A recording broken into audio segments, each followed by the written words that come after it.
Somewhere, something incredible is waiting to be known. Carl Sagan. For centuries, humanity has looked to the stars in search of answers to our deepest questions, but each discovery reveals even greater mysteries. From the mind-bending physics of black holes to the possibility of ancient alien visitors, our universe is filled with enigmas that challenge our understanding of reality. Join us as we explore the most astonishing mysteries of the universe. When information, matter, or energy falls into a black hole, we encounter one of modern physics' most intriguing paradoxes. Imagine a particle carrying detailed information about its properties, such as position and speed. As this particle crosses the event horizon, the boundary beyond which nothing can escape, that information seems to vanish from our observable universe. This scenario raises fundamental questions because the laws of quantum mechanics state that information should never be lost. The apparent destruction of information in black holes challenges our understanding of the fundamental nature of reality and the interplay between gravity and quantum mechanics. This contradiction between quantum mechanics and general relativity is known as the information paradox. Stephen Hawking once proposed that information falling into a black hole could be lost forever. But this idea contradicts the principle of quantum determinism, which states that the past and future states of a system should always be determinable from its present state. Recent theories, including developments in string theory and the holographic principle, suggest that information might be preserved in some way. One idea is that information is encoded on the event horizon itself, much like a hologram, preserving the details without actually losing them inside the black hole. Another fascinating notion is the concept of Hawking radiation, where black holes emit radiation over time and eventually evaporate. Some scientists theorize that information might slowly leak out through this radiation, albeit in a highly scrambled form. This complex interplay between quantum mechanics and general relativity remains one of the deepest mysteries in physics, fueling ongoing research and debate. Supermassive black holes, with masses ranging from millions to billions of times that of our Sun, are enigmatic giants residing at the centers of most galaxies. Their formation is still a topic of active research, blending several fascinating theories into a compelling narrative. One prevailing hypothesis posits that these colossal black holes started as smaller intermediate mass black holes. Over cosmic timescales, they grew by voraciously consuming gas, dust, and even entire stars from their surroundings. This accretion process, combined with mergers between black holes, steadily built up their massive sizes. Imagine an insatiable cosmic entity continuously feasting on anything within its gravitational pull. Another theory suggests that the seeds of supermassive black holes may have formed very early in the universe's history, just a few 100 million years after the Big Bang. In these primordial conditions, giant clouds of gas could have collapsed directly into large black holes, bypassing the usual stellar-sized black hole phase. This process, often referred to as direct collapse, might explain how supermassive black holes appeared so early in the universe. Galaxy mergers also play a significant role in the growth of these black holes. When two galaxies collide, their central black holes can eventually merge, forming an even more massive black hole. The merging of these galaxies often drives large amounts of gas toward the center, providing additional fuel for the black hole to grow rapidly. Across billions of years, these Goliaths of gravity sculpt the galaxies around them, influencing star formation and the dynamics of galactic cores. Understanding their formation not only unravels the mysteries of these cosmic titans, but also provides critical insights into the evolution and structure of the universe.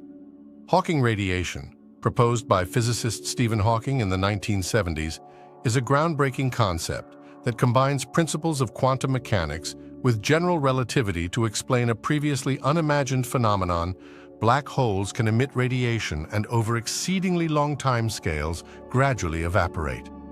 Near the event horizon of a black hole, the boundary beyond which nothing can escape, quantum mechanical effects come into play.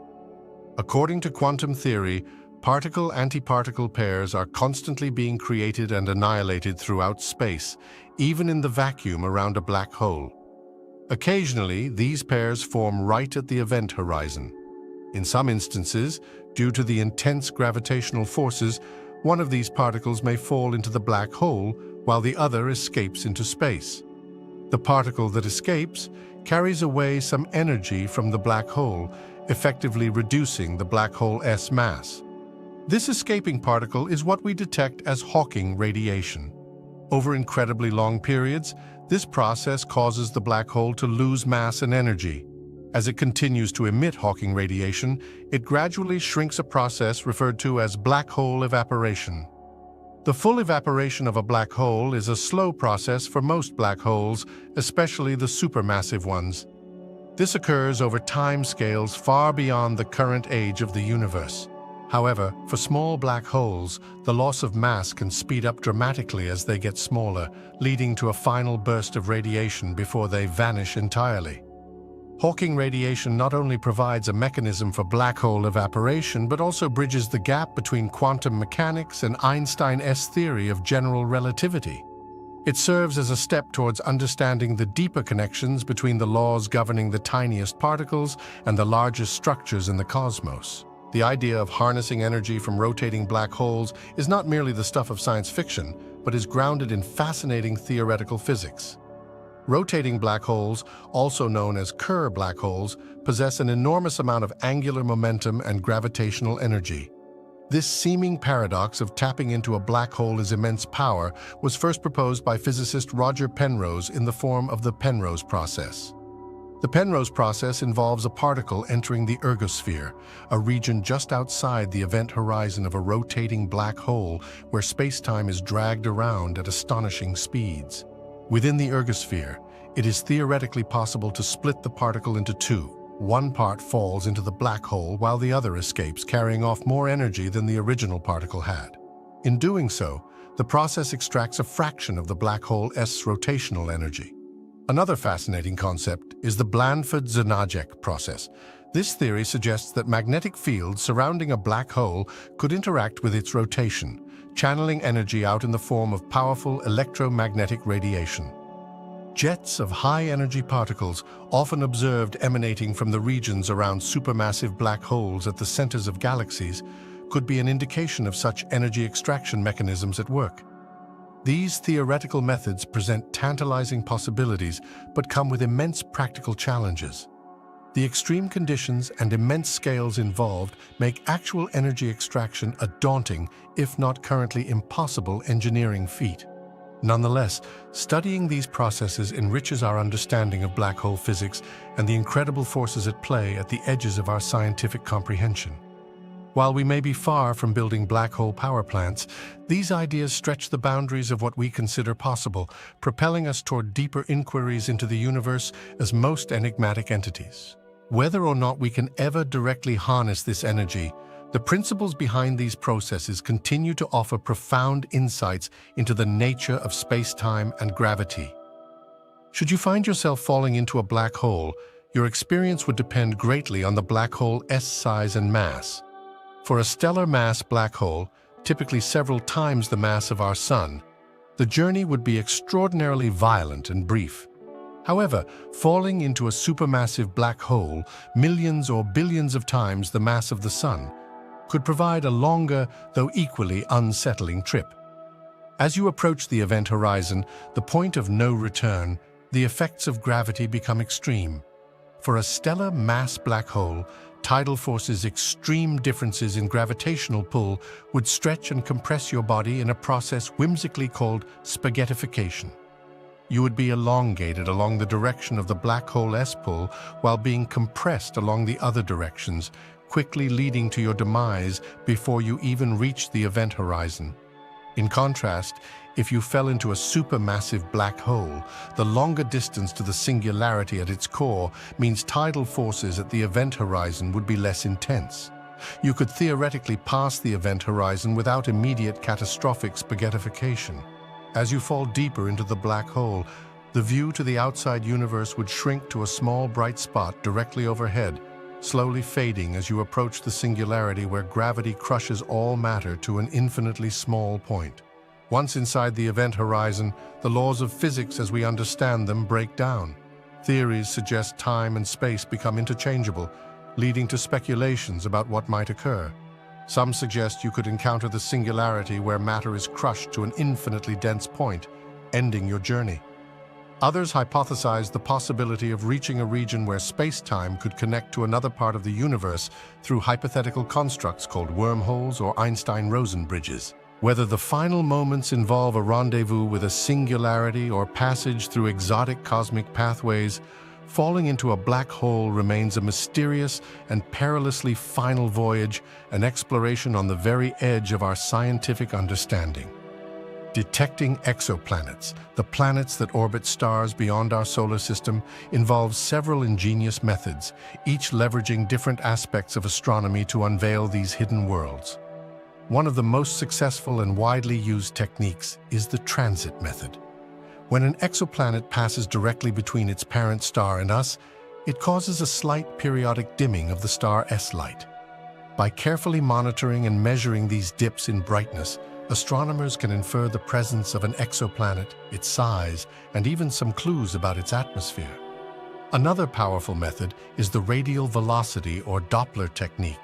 This approach relies on detecting tiny wobbles in a star S position caused by the gravitational pull of an orbiting exoplanet. As the planet orbits, it tugs on the star, causing it to move slightly towards and away from us. This motion shifts the star S light spectrum towards the blue end when it moves towards us and towards the red end when it moves away. By studying these spectral shifts, scientists can estimate the exoplanet S mass and its orbital period. The direct imaging method, though challenging, involves capturing actual images of exoplanets by blocking out the overwhelming glare of their parent stars. Using advanced instruments and techniques like coronagraphs or star shades, astronomers can isolate the faint light reflected or emitted by the exoplanet. This method is particularly useful for studying larger exoplanets that are relatively far from their stars, in regions where the contrast between the planet and starlight is less blinding. Another intriguing approach is gravitational microlensing, which takes advantage of the warping of spacetime caused by a massive object, such as a star or planet, passing in front of a more distant star. The gravity of the intervening object acts like a lens, magnifying the background star S light in a specific pattern. If an exoplanet is part of the intervening system, its presence can be inferred from the distinct characteristics of the light curve. These methods, often used in combination, have led to the discovery of thousands of exoplanets, painting a diverse and fascinating picture of planetary systems far beyond our own. With each detection, our understanding of the universe expands, revealing the potential for worlds that might harbor life or offer conditions vastly different from those we know. Super-Earths are a class of exoplanets with masses larger than Earth S, but significantly less than those of ice giants like Uranus and Neptune. Typically, super-Earths boast masses ranging from about 1 to 10 times that of Earth. Their unique position in the planetary spectrum has captivated scientists as they offer a window into diverse planetary formation and compositions. One reason super-Earths intrigue scientists is their potential similarity to Earth, which raises questions about their habitability. Many super-Earths lie within their stars' habitable zones, the region where conditions might allow for liquid water to exist on the planet S surface. Water is a key ingredient for life as we know it, making these planets prime candidates in the search for extraterrestrial life. The composition of super-Earths can vary widely, from rocky planets with thin atmospheres to water worlds with deep global oceans. Studying super-Earths also broadens our understanding of planetary formation. Our solar system lacks planets with masses between Earth and Neptune, so discovering and studying super-Earths in other systems helps fill in gaps in our knowledge. These planets might represent a common step in planetary evolution, providing clues on why certain planetary systems evolve differently. Some super-Earths have intriguing atmospheric compositions, detected by analyzing the starlight that filters through their atmospheres during transits. This spectroscopy can reveal the presence of gases like hydrogen, helium, and potentially even more complex molecules. By studying these atmospheres, scientists hope to learn about the processes shaping these worlds, including volcanic activity, weather patterns, and potential biosignatures. Super-Earths embody a diverse array of worlds, each with the potential to challenge and expand our definitions of habitability and planetary formation. As our detection methods and technologies improve, the study of these planets will undoubtedly yield more surprises, deepening our understanding of the myriad possibilities within our universe. Rogue planets, or nomadic planets, wander through the galaxy unbound by any star. These mysterious worlds, existing in the dark expanse between stars, raise fascinating questions about the potential for life in such isolated environments. While the absence of a parent star presents significant challenges for sustaining life as we know it, certain theoretical scenarios suggest it might not be entirely out of the question. First, let us consider the possibility of subsurface oceans. If a rogue planet retains enough internal heat from its formation or experiences tidal heating from interactions with a large moon, it might possess a subsurface ocean insulated by a thick layer of ice, similar to the icy moons of Jupiter and Saturn in our solar system. Such oceans could potentially harbor microbial life or even more complex organisms, exploiting the energy from hydrothermal vents at the ocean floor. Another intriguing scenario involves thick atmospheres. If a rogue planet has a dense atmosphere rich in hydrogen or other insulating gases, it could trap enough heat to maintain liquid water on its surface or beneath a layer of ice. This atmospheric blanket would act like a giant thermos, retaining geothermal heat and potentially providing conditions suitable for life. This concept of atmospheric insulation expands the possible habitable zones far beyond the confines of starlight. Life may also arise from different biological principles than those on Earth. In the absence of sunlight, alternative energy sources such as chemical energy from the planet's interior might serve as the basis for an entirely different kind of biosphere. Extremophiles on Earth microorganisms that thrive in harsh environments like deep-sea vents and acidic hot springs hint at life's remarkable adaptability to diverse energy sources and conditions. Rogue planets push the boundaries of our understanding of habitability and challenge our perceptions of where life could exist. While the conditions are undoubtedly extreme, the resilience of life on Earth in similarly harsh environments suggests that life on rogue planets, though speculative, remains a tantalizing possibility. As our knowledge and detection techniques advance, these lonely wanderers might one day reveal themselves as harboring the secret to life's adaptability beyond the stellar neighborhoods we are accustomed to. Searching for biosignatures on exoplanets involves using sophisticated techniques and instruments to detect chemical and physical signs of life from light years away. These biosignatures are essentially the indicators of biological processes that can be observed and measured from Earth or orbiting space telescopes. The quest for these telltale signs is one of the most exciting frontiers in modern astronomy and astrobiology. One primary method is the analysis of exoplanetary atmospheres, which can be done during transits when an exoplanet passes in front of its host star. A small fraction of the star's light filters through the planet's atmosphere.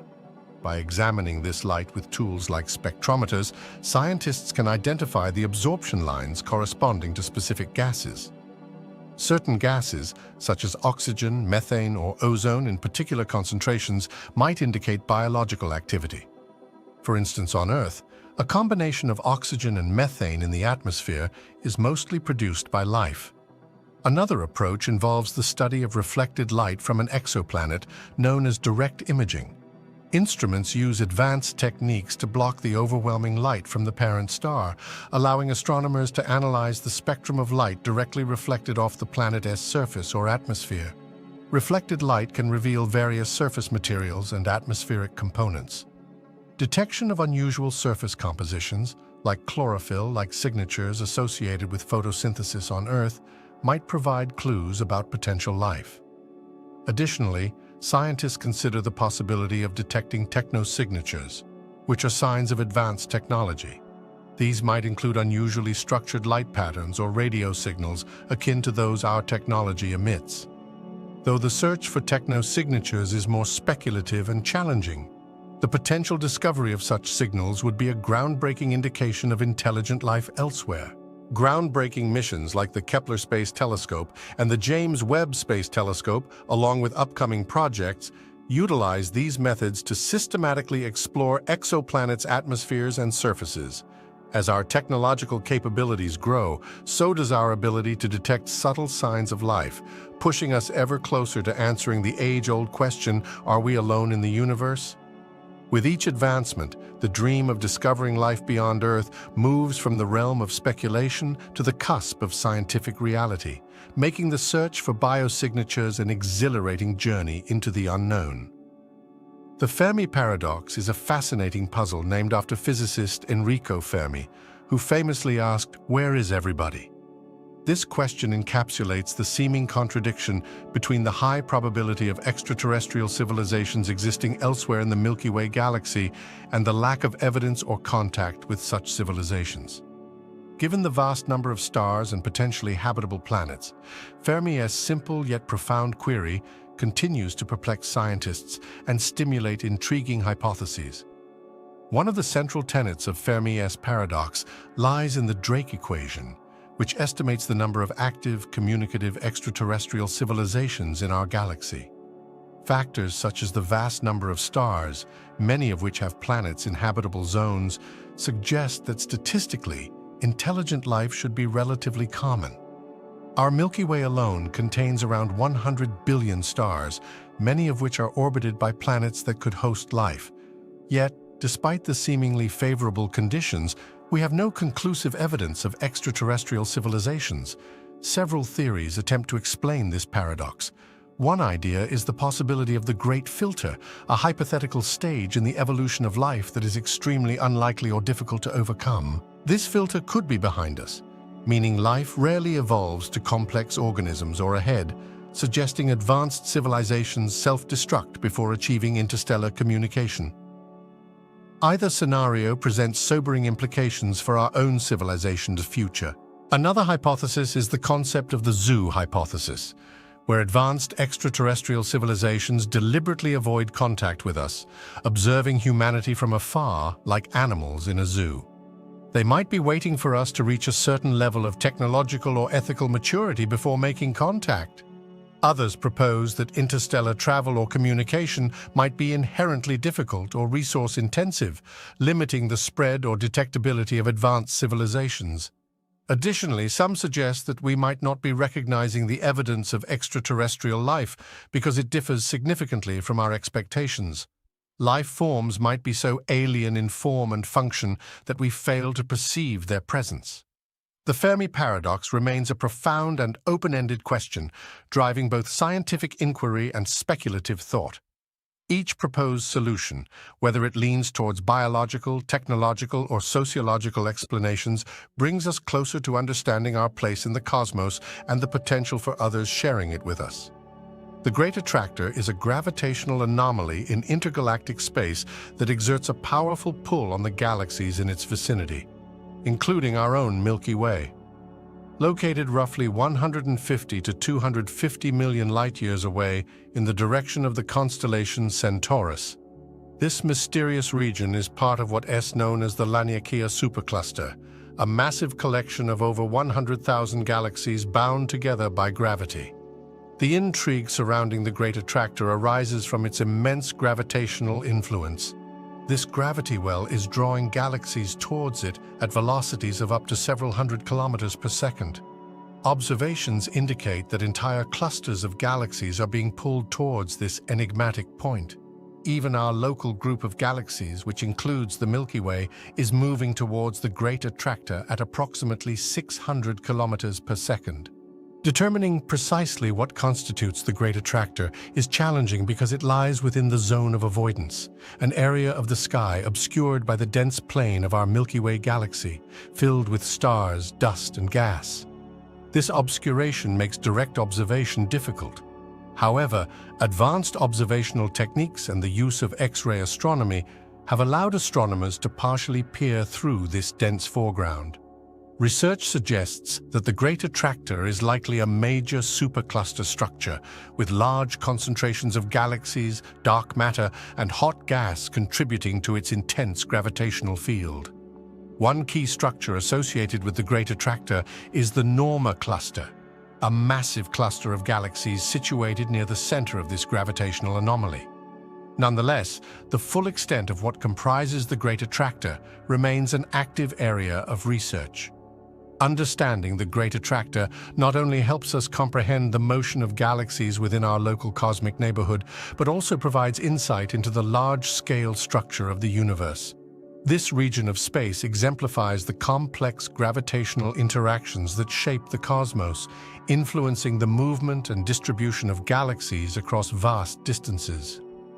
Cosmic voids are vast, relatively empty regions in the universe, devoid of much of the matter that makes up galaxies, stars, and other celestial structures. These voids, some spanning hundreds of millions of light-years across, form an integral part of the large-scale structure of the universe, often described as a cosmic web of filaments and clusters with the voids as the spacious gaps in between. The formation of cosmic voids is closely tied to the evolution of the universe itself. Following the Big Bang, the universe was initially a nearly uniform soup of particles and energy. Over time, slight quantum fluctuations in this primordial matter density grew due to gravitational attraction. Regions with slightly higher densities attracted more matter, forming galaxies and clusters. Meanwhile, less dense regions lost their matter to these denser regions, expanding into the vast voids we observe today. This process, governed by gravity and the expansion of the universe, has been ongoing for billions of years. Inside these cosmic voids, things are not entirely empty. Instead, they contain very low-density gas, some dark matter, and a sparse population of galaxies and galaxy clusters. The average density of galaxies in these voids is significantly lower than in the more densely populated filamentary structures. The galaxies found within voids tend to be smaller, less luminous, and often isolated compared to those in richer regions of the cosmic web. Understanding cosmic voids not only sheds light on the distribution of matter in the universe, but also provides valuable insights into the fundamental processes driving cosmic evolution and the large-scale dynamics of the cosmos. The conditions within cosmic voids lead to unique evolutionary paths for galaxies, making these regions fascinating subjects for studying galaxy formation and evolution distinct from denser cosmic areas. Moreover, cosmic voids offer unique opportunities to study dark energy, the mysterious force driving the accelerated expansion of the universe. These voids, being underdense regions, react more sensitively to dark energy, making them excellent natural laboratories for probing its properties. Although seemingly empty, cosmic voids are rich in information about the universe's formation, the distribution of galaxies, and the enigmatic nature of dark energy. Their study continues to deepen our understanding of the universe's large-scale structure and the forces shaping its evolution. Galaxy filaments are colossal thread-like structures composed of galaxies, gas, and dark matter, forming the backbone of the universe's large-scale structure. These filaments can extend across hundreds of millions of light-years, connecting clusters and superclusters of galaxies into a vast, intricate cosmic web. They are among the largest known structures in the universe and play a fundamental role in its overall architecture. The formation of galaxy filaments began soon after the Big Bang, when slight density fluctuations in the primordial matter distribution acted under gravity's influence, pulling matter together into increasingly complex structures. As gravity continued to pull matter into denser regions, long, thin filaments emerged, linking galaxy clusters and sprawling across the cosmos. Dark matter, though invisible, constitutes the scaffolding around which ordinary visible matter congregates within these filaments. Galaxies follow the dense trails created by dark matter, driven by gravitational forces that funnel matter toward dense nodes where galaxy clusters reside. These nodes can merge to form even larger structures known as superclusters. Interactions within filaments play a critical role in the evolution and formation of galaxies, inducing galaxy mergers and triggering new waves of star formation. Studying galaxy filaments provides essential insights into understanding the large-scale structure of the universe and its composition. By mapping these filaments, astronomers can trace the distribution of dark matter whose gravitational influence shapes these cosmic strands. Examining the properties and dynamics of galaxies within filaments helps scientists explore galactic evolution within different cosmic environments. Galaxy filaments illustrate how cosmic forces orchestrate the distribution of matter on grand scales, leading to the rich tapestry of galaxy clusters, superclusters, and voids that define our cosmos. These filaments reveal the intricate dance of matter and gravity that continues to shape the cosmic landscape. Galactic superclusters are among the most massive and monumental structures in the universe, comprising tens of thousands of galaxies stretched across hundreds of millions of light-years. Their formation and evolution are a testament to gravity's power over grand cosmic timescales, from the earliest moments following the Big Bang to the present day. The journey of supercluster formation begins with tiny density fluctuations in the primordial matter distribution of the early universe. These fluctuations, remnants of quantum variances from the earliest moments of the Big Bang, were slightly denser regions of matter spread throughout the otherwise uniform universe. Under gravity's influence, these denser regions began to attract more matter, slowly evolving into larger structures over billions of years. As these structures grew, they formed dense knots of matter known as galaxy clusters, interconnected by somewhat less dense thread-like structures called galaxy filaments. Clusters and filaments subjected to the persistent gravitational pull of these dense regions first formed groups and then larger associations.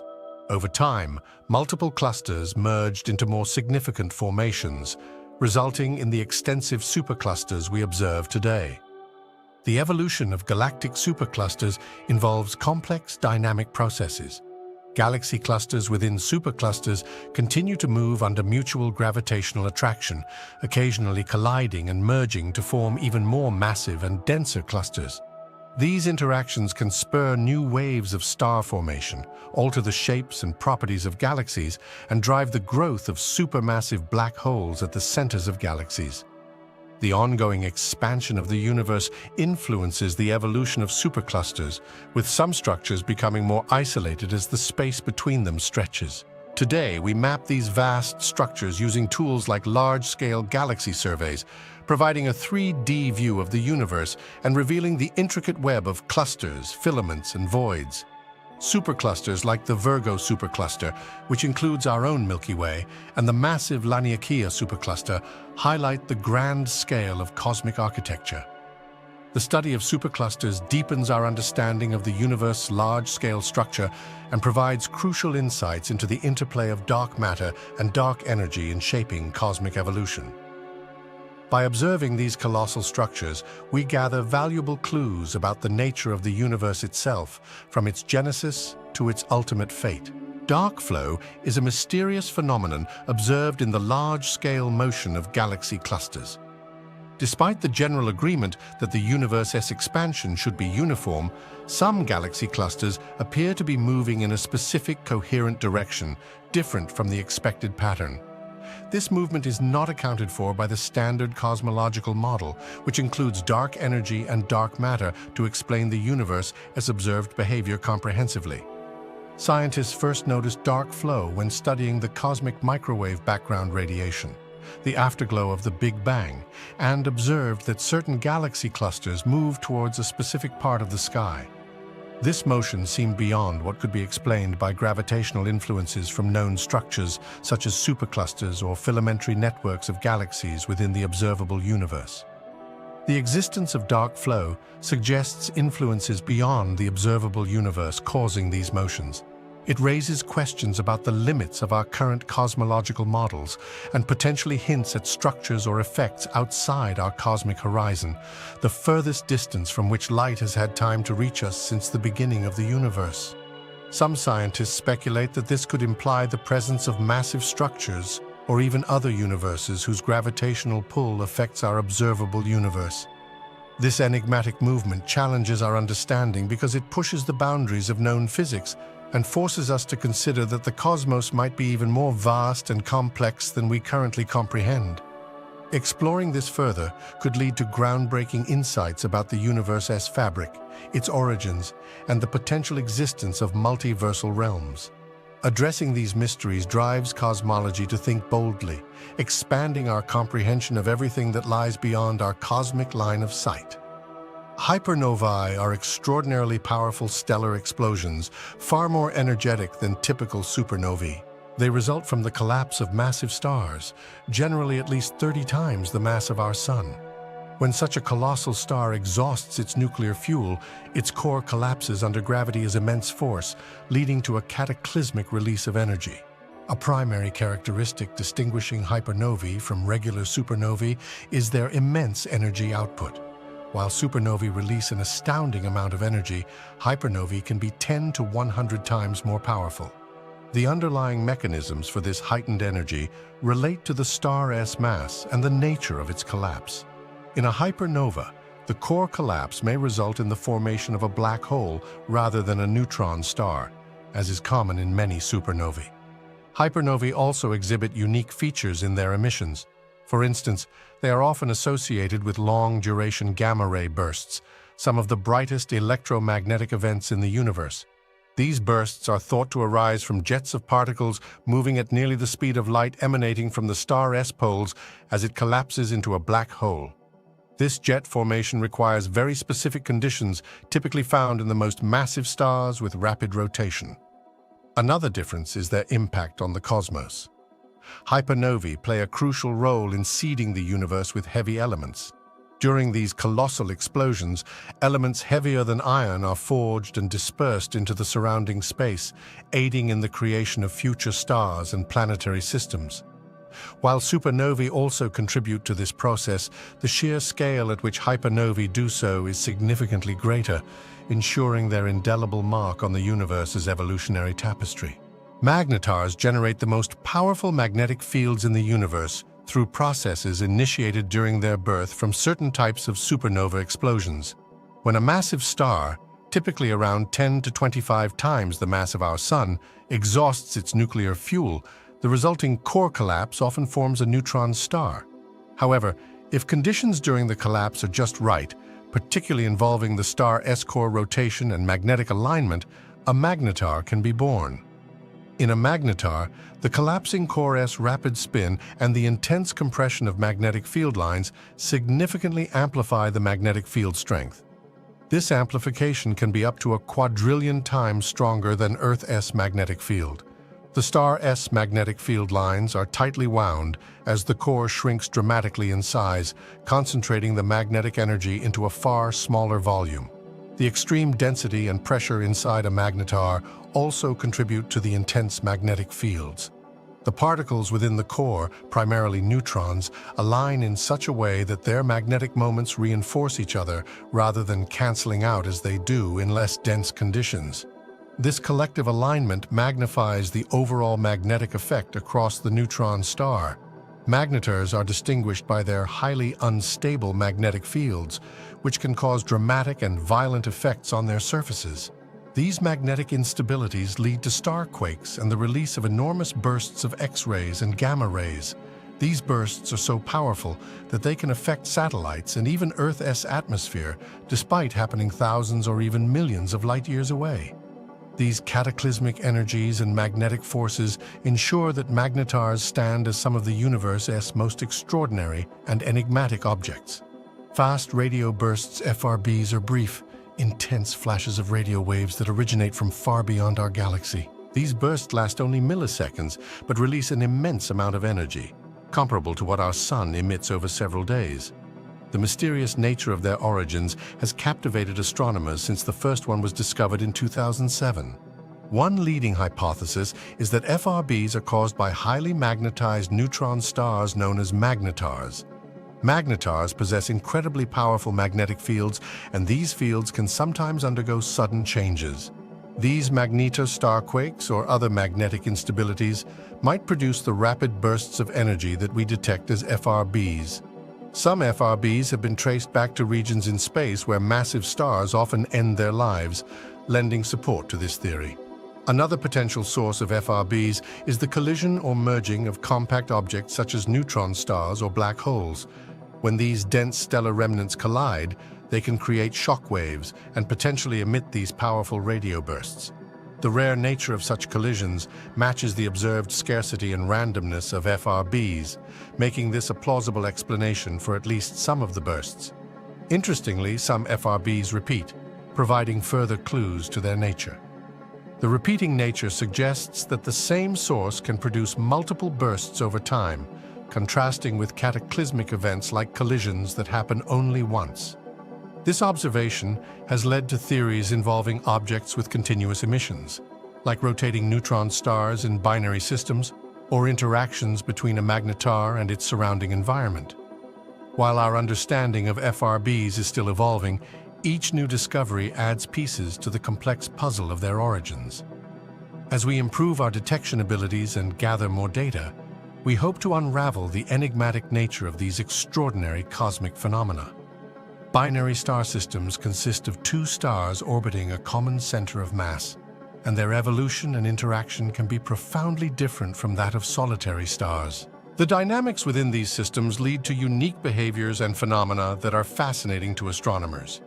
Initially, when both stars in a binary system are relatively young and still on the main sequence, they interact primarily through gravitational influence.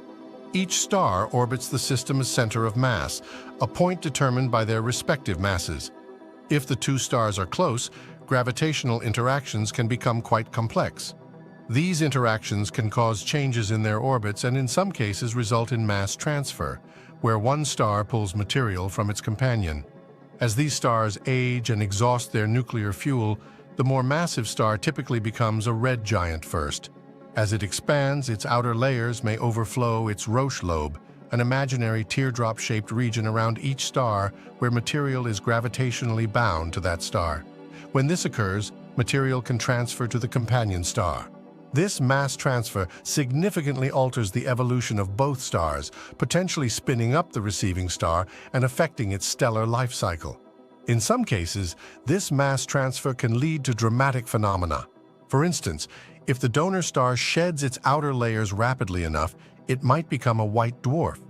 The accreting star might gain enough mass to experience increased nuclear activity or even explode as a supernova if it surpasses critical mass thresholds. Additionally, if the stars in the binary system are close enough, they might eventually merge, leading to further stellar cataclysms and potentially forming a new single massive star or a neutron star.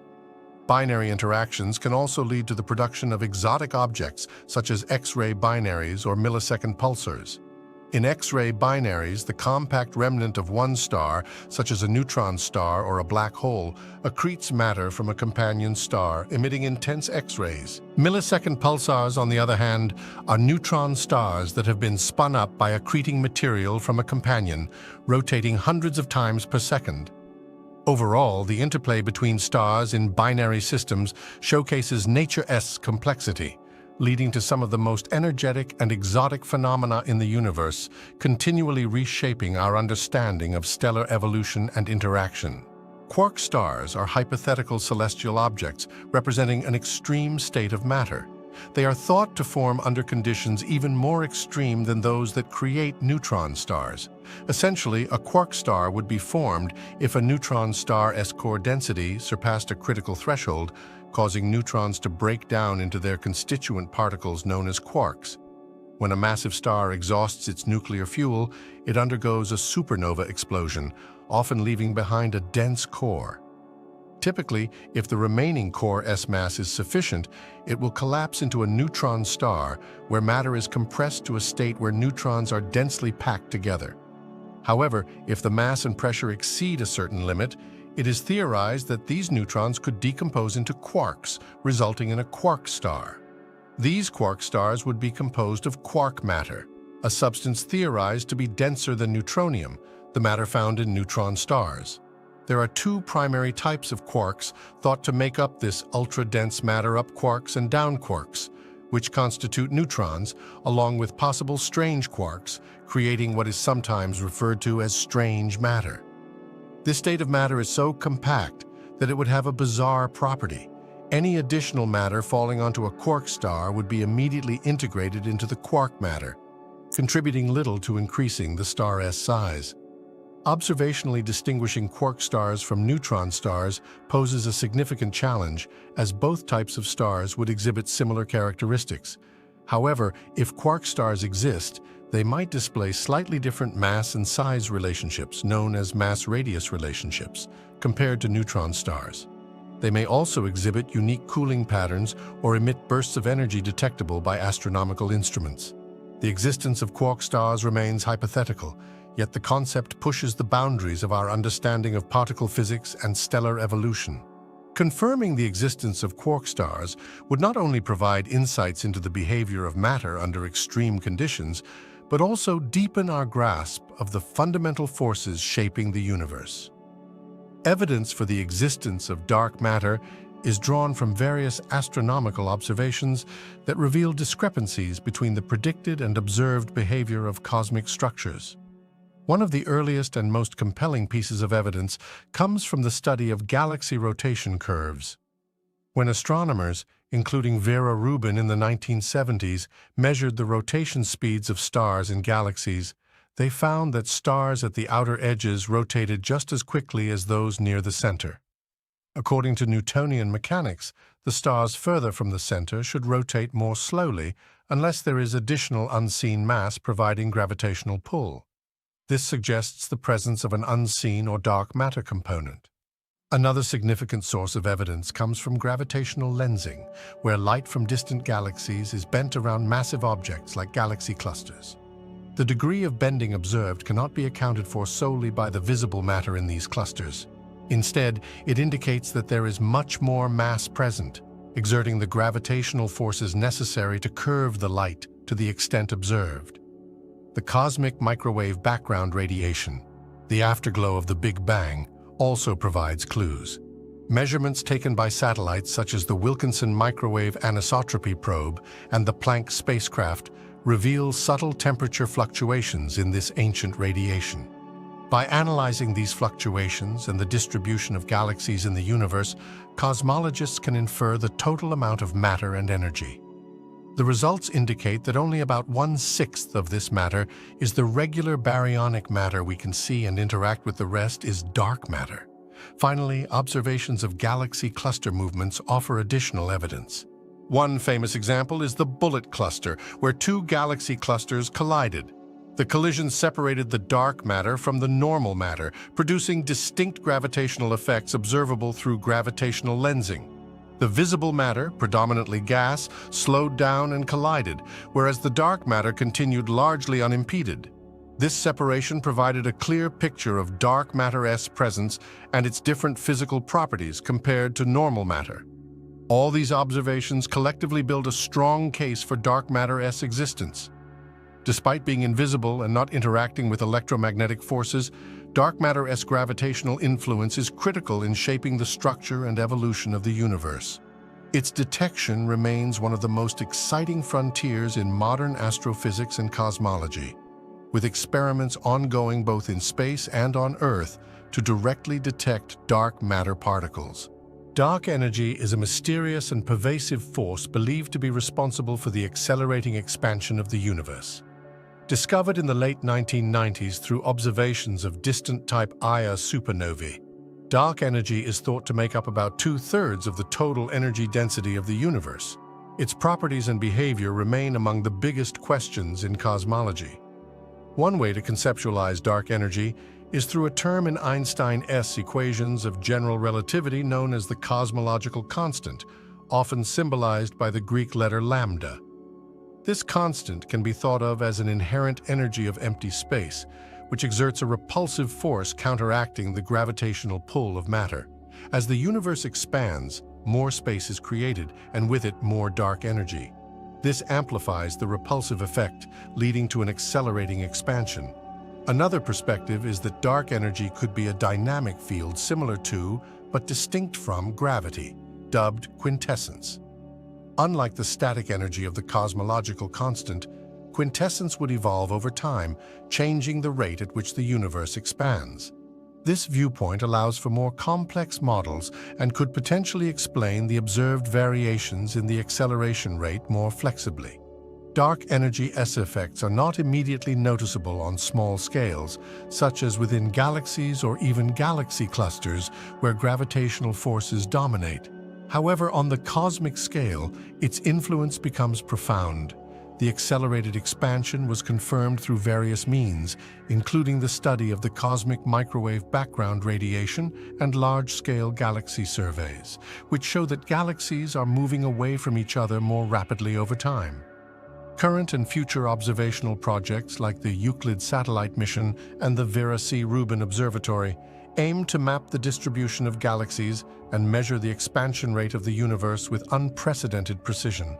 By examining the large-scale structure of the cosmos and the behavior of dark energy over time, scientists hope to uncover its nature, potentially leading to groundbreaking discoveries that could reshape our understanding of physics and the universe. The intriguing possibility that dark matter might be composed of primordial black holes has garnered considerable interest among scientists. Primordial black holes are hypothetical objects that could have formed in the very early universe shortly after the Big Bang due to high-density fluctuations. Unlike typical black holes, which form from the collapse of massive stars, primordial black holes could be much smaller and represent an entirely different origin of dark matter. One point in favor of this hypothesis is that primordial black holes naturally exhibit many characteristics expected of dark matter. They are massive and do not emit light, fitting the profile of the elusive dark matter that influences the gravitational dynamics of galaxies and galaxy clusters. However, several constraints challenge this theory. Observations of gravitational lensing, where light from distant stars and galaxies is bent by a massive object, have not detected the expected number of lensing events that primordial black holes would cause if they were present in sufficient quantities to account for all dark matter. This places a significant limitation on their possible abundance and distribution. Additionally, primordial black holes of intermediate mass ranges might emit detectable levels of Hawking radiation or could lead to specific observable effects, such as interactions with stars and gas clouds, which we have not witnessed.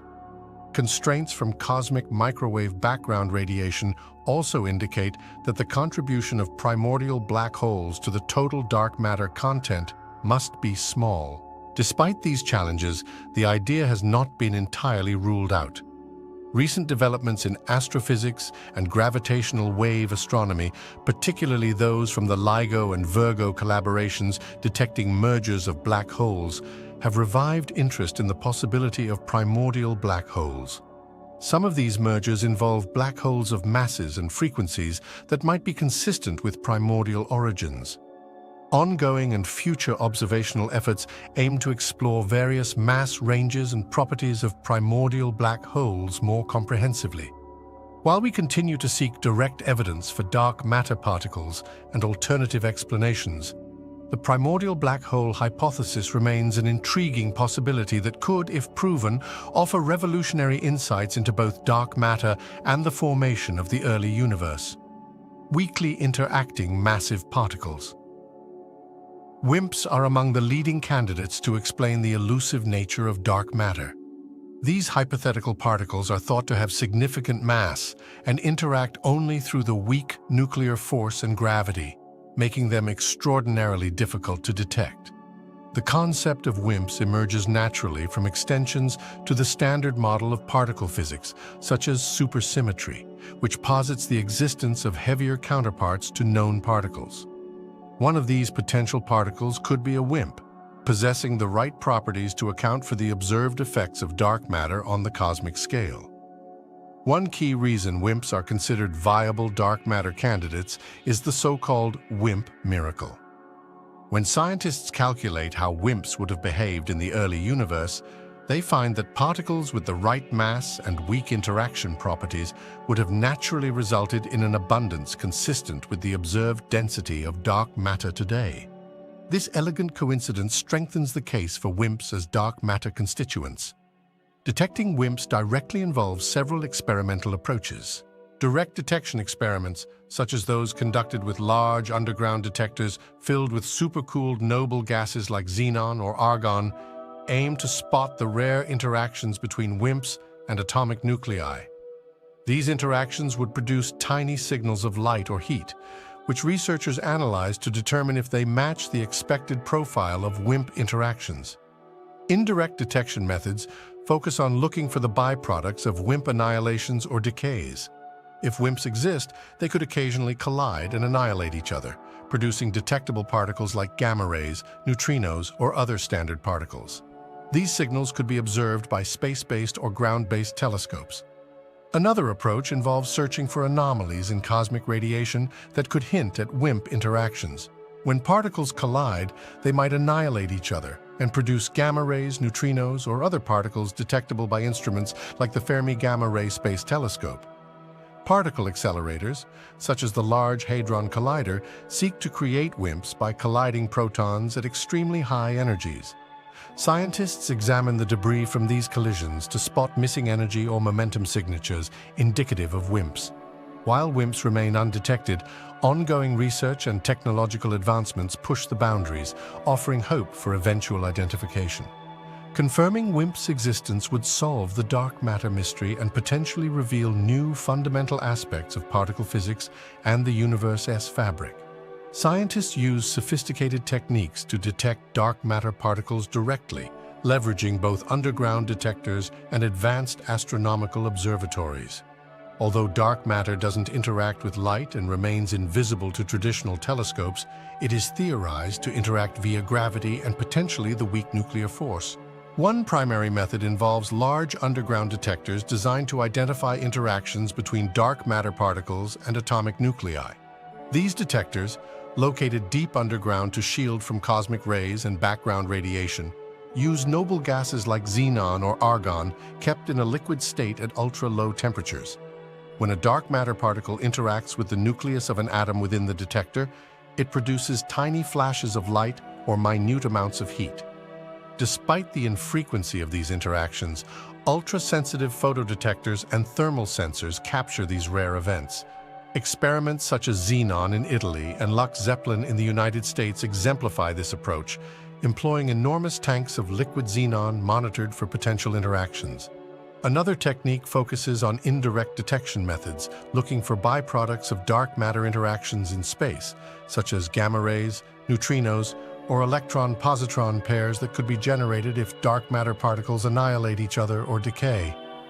Instruments like the Fermi Gamma Ray Space Telescope observe regions like galaxy centers, where dark matter density is high, searching for unexpected particle excesses. Particle accelerators offer another avenue for potential dark matter detection. By smashing protons together at extremely high energies, as done at the Large Hadron Collider in Switzerland, physicists attempt to recreate conditions similar to those following the Big Bang. The goal is to produce dark matter particles inferred from missing energy and momentum in collision events. This indirect signature suggests the creation of particles that do not interact like those in the Standard Model, potentially indicating dark matter. Hence, scientists employ an array of cutting-edge technologies and methodologies, pushing detection boundaries.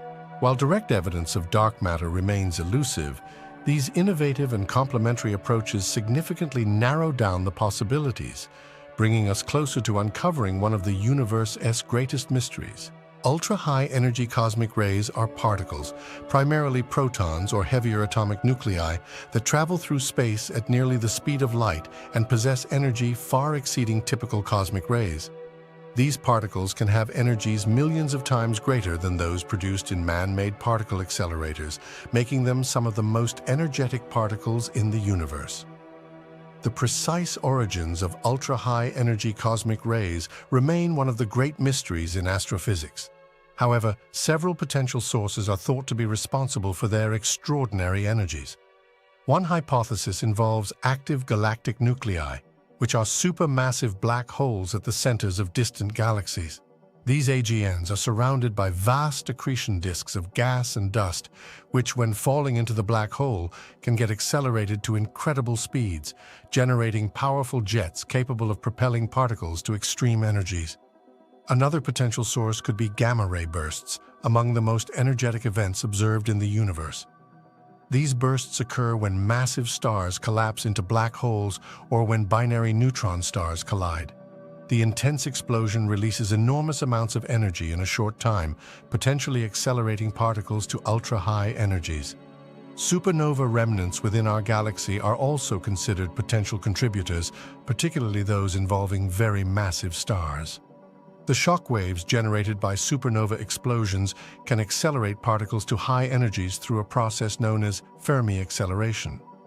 While supernovae are well-established sources of lower-energy cosmic rays, it is possible that, under the right conditions, they could also produce ultra-high-energy cosmic rays. Additionally, interactions between cosmic rays and interstellar or intergalactic magnetic fields can also play a role in accelerating particles. These magnetic fields can bend and twist particle trajectories, amplifying their energies over vast distances through a process known as diffusive shock acceleration. Detecting and studying ultra-high-energy cosmic rays involve ground-based observatories like the Pierre Auger Observatory in Argentina and the Telescope Array project in Utah.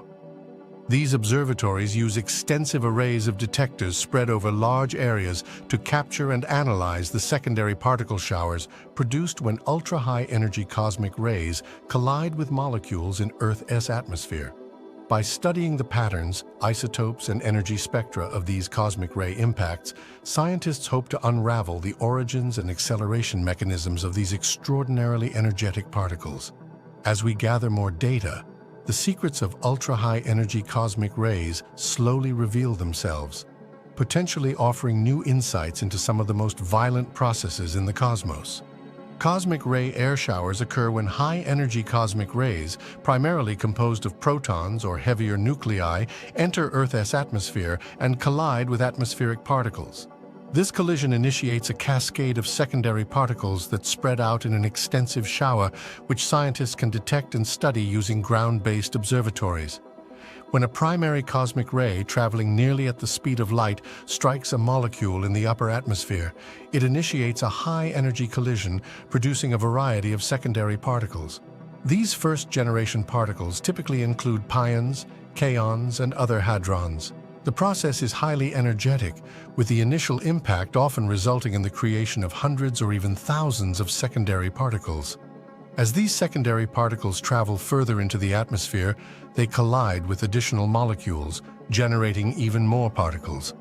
The shower grows exponentially, creating a complex web of interactions. During this cascade, pions and kaons quickly decay into lighter particles like muons, electrons, neutrinos, and photons. Photon interactions can lead to pair production, where a photon converts into an electron and its antimatter counterpart, the positron. Similarly, electrons and positrons can emit photons through a process called Bremsstrahlung, feeding back into the cascade and producing more particles. This chain reaction results in a broad shower of secondary particles that spreads wider as it propagates through the atmosphere. The composition of the secondary particles changes as the shower progresses. At lower altitudes, the shower predominantly consists of photons, electrons, and muons, as many of the hadrons have decayed or lost energy through interactions. Muons, being relatively stable and less interactive, can penetrate deep into the atmosphere, sometimes even reaching the ground where they can be detected by sensitive instruments. Water Cherenkov tanks detect the Cherenkov radiation emitted when muons and electrons move through the water faster than the speed of light in that medium, creating a distinctive blue glow. Scintillators detect charged particles through the light produced when particles pass through specific materials. By analyzing the pattern, timing, and intensity of the detected particles, scientists can reconstruct the properties of the original cosmic ray, including its energy, arrival direction, and potentially its source. This information helps in understanding cosmic ray origins and the fundamental processes that govern high-energy particle interactions in the universe. The Oh My God particle refers to an ultra-high-energy cosmic ray detected on the evening of October 15, 1991, by the Fly-SI cosmic ray detector in Utah. It astonished scientists because it possessed an energy of roughly 300 million electron volts, a level far beyond what had ever been observed before, and millions of times greater than particles encountered in man-made particle accelerators. What made the Oh My God particle particularly surprising was its sheer energy, which challenged our understanding of how the universe can accelerate particles to such extreme levels. To put this into perspective, The kinetic energy of this single proton was roughly equivalent to that of a baseball traveling at substantial speed around 90 kilometers /h. Such energy levels are extraordinarily difficult to achieve, considering the known mechanisms of particle acceleration in astrophysical environments. The detection of the "Oh my God" particle raised numerous questions about the potential sources of such high-energy cosmic rays. Conventional astrophysical objects, such as supernova remnants or even active galactic nuclei, typically cannot account for the extraordinary energies observed.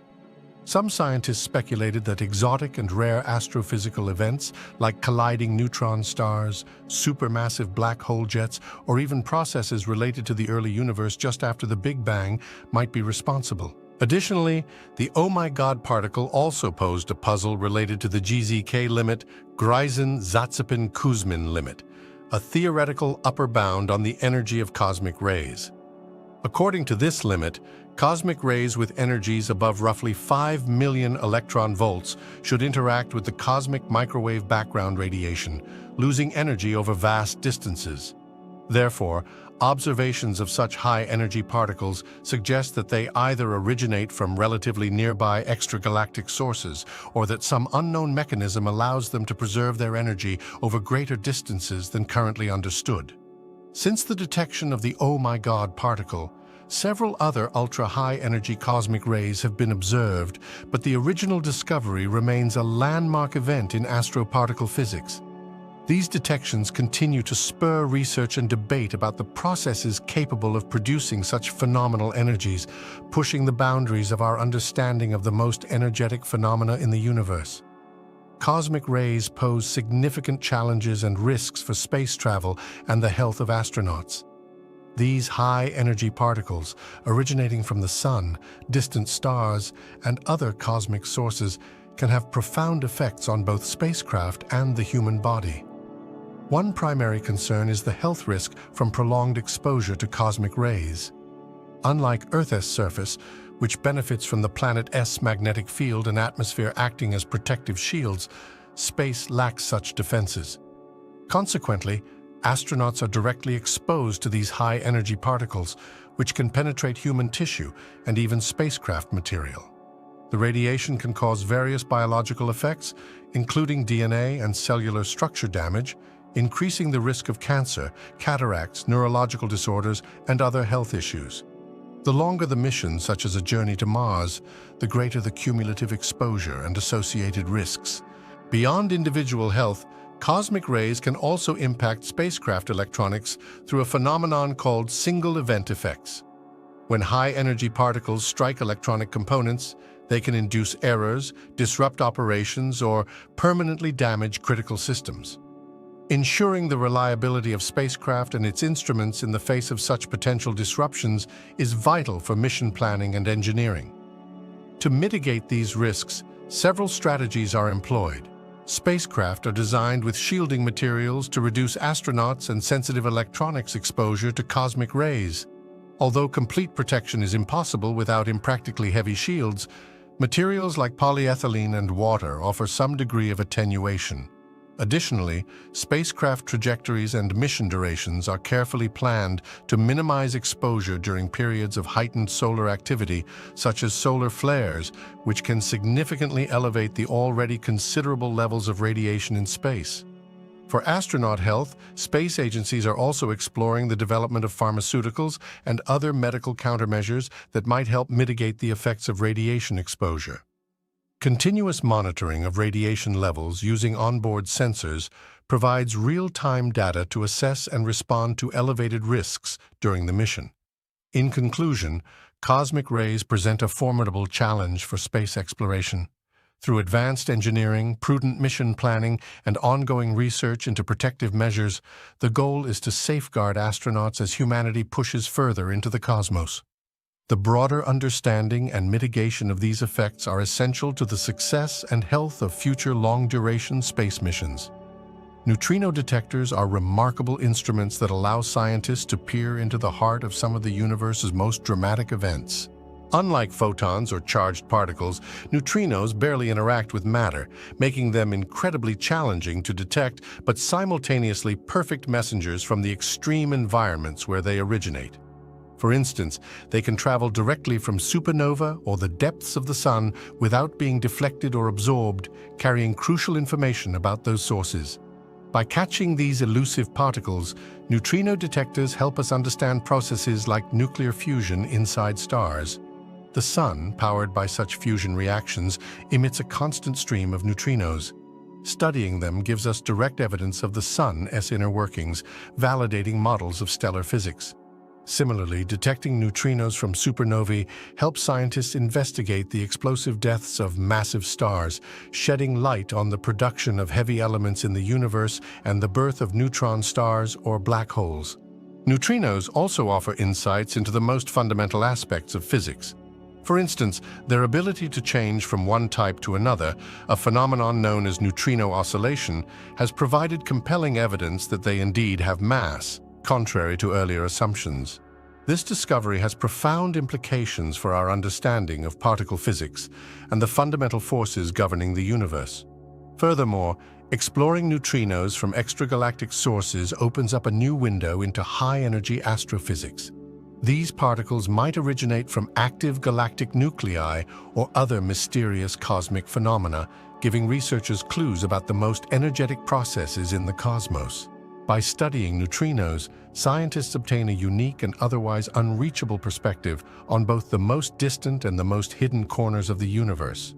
Time dilation is a fascinating consequence of Einstein's theories of relativity and plays a crucial role in the functionality of Global Positioning System (GPS) satellites.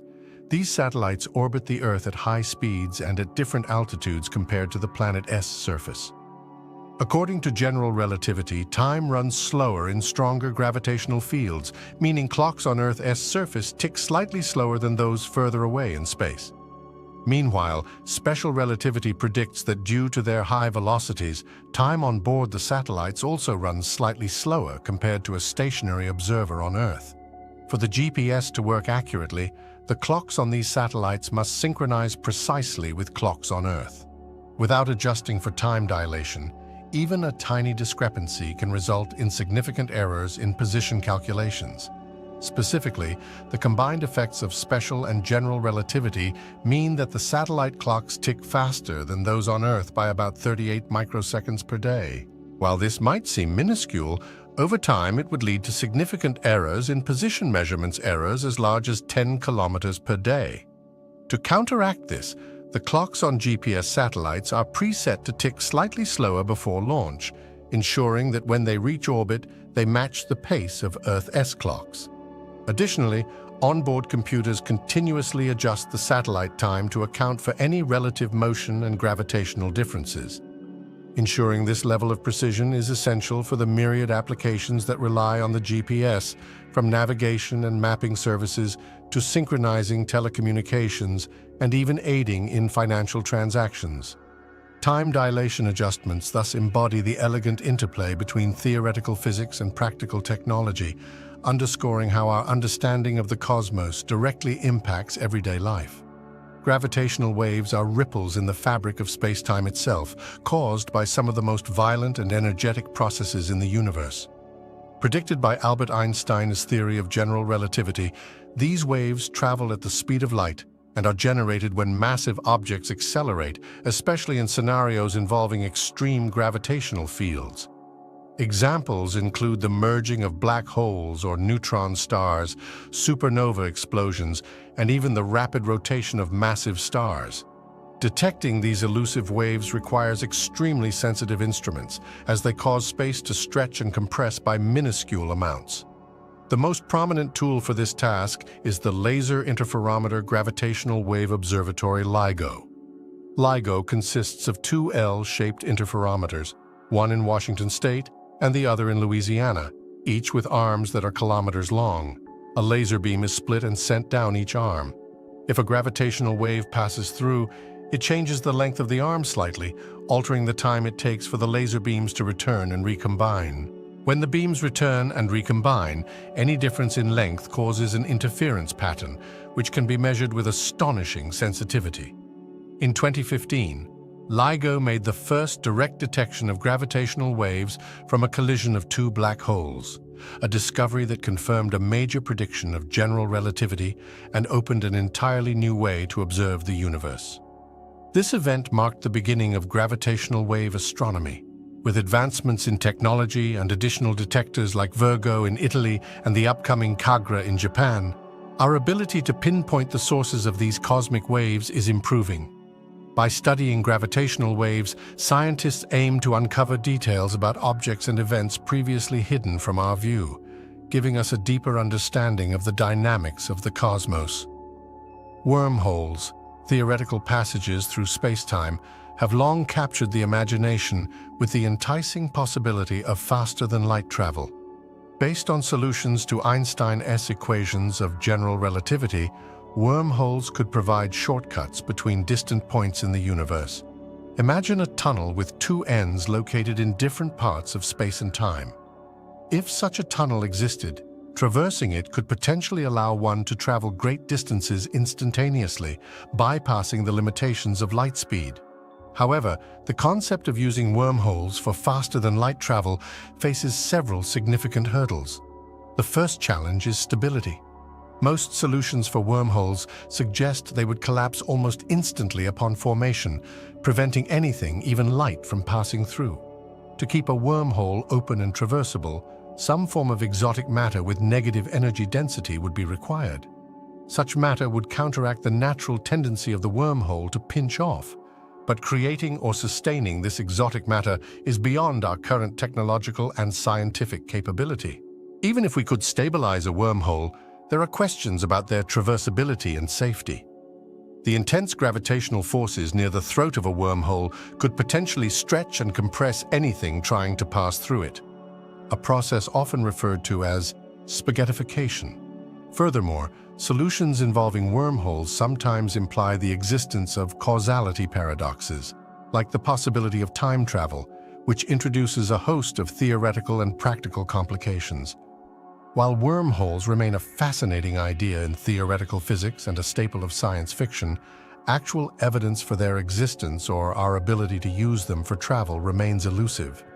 As of now, they are rich arenas for thought experiments and underline the profound complexities of space-time, but they are far from providing a practical solution for faster-than-light travel. Nonetheless, studying wormholes continues to push the boundaries of our understanding, challenging scientists to think beyond the limits of known physics. Frame dragging, also known as the lens thirring effect, is a fascinating phenomenon that occurs near rotating massive objects. According to Einstein's theory of general relativity, mass and energy warp space-time, creating the gravitational effects we observe. However, when an object rotates, it does more than just warp space-time, it also drags it along with its rotation. Imagine space-time as a viscous fluid and a rotating object, like a star or black hole, as a stirrer. As the object spins, it twists the space-time around it. This effect is most pronounced near extremely massive and rapidly rotating bodies, such as neutron stars and black holes.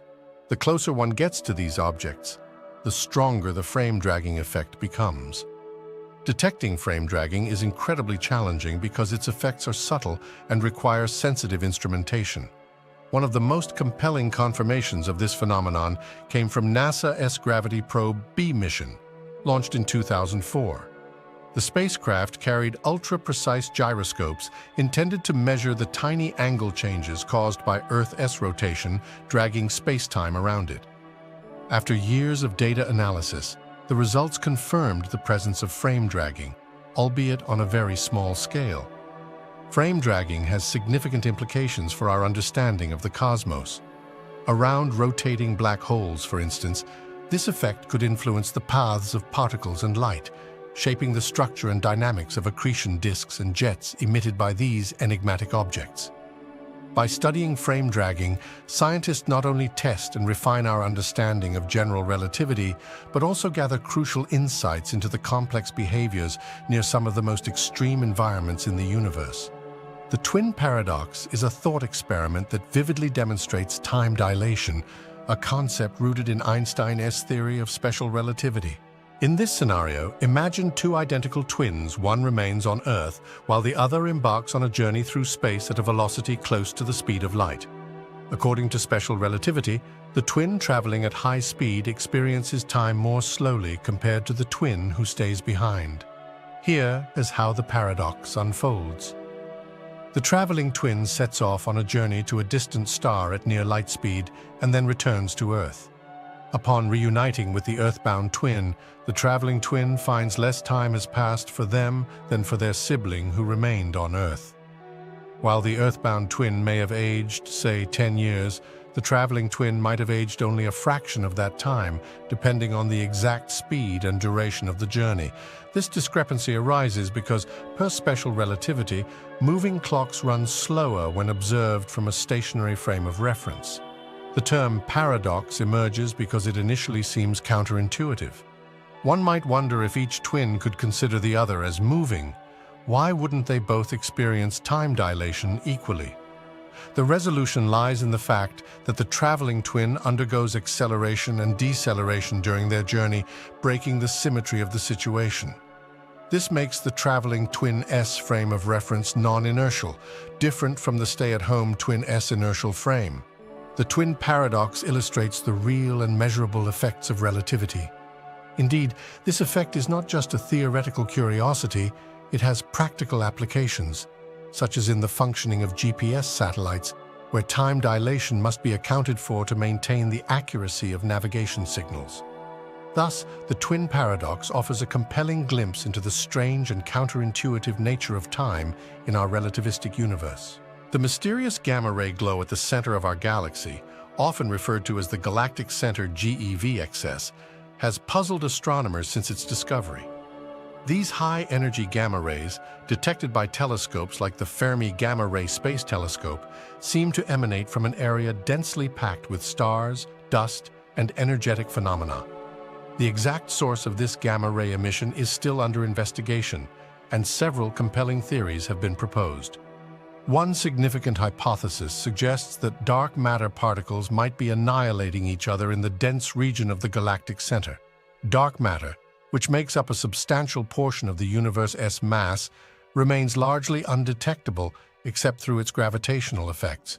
If dark matter particles occasionally collide and annihilate, they could produce high-energy gamma rays as a byproduct. This would be a groundbreaking discovery, shedding light on the elusive nature of dark matter. Another theory attributes the gamma-ray excess to a population of millisecond pulsars, which are rapidly rotating neutron stars that emit beams of radiation, including gamma rays. They are thought to be numerous in the crowded central regions of our galaxy. If these millisecond pulsars are indeed the source, it would mean that our understanding of the stellar population and high-energy processes in the inner galactic core needs significant adjustment. Alternatively, the gamma-ray glow could result from interactions between cosmic rays and the dense gas clouds in the galactic center. Cosmic rays, which are high-energy particles traveling through space, can collide with gas atoms, producing gamma rays in the process. Given the complex environment of the galactic center, with its intense magnetic fields and high stellar density, interactions of cosmic rays with this dense interstellar medium might be a plausible explanation for the observed gamma-ray excess. Such interactions can plausibly explain the observed gamma-ray excess. As scientists continue to explore these possibilities, each potential explanation offers a fascinating glimpse into the dynamic and energetic processes at play in our galaxy's core.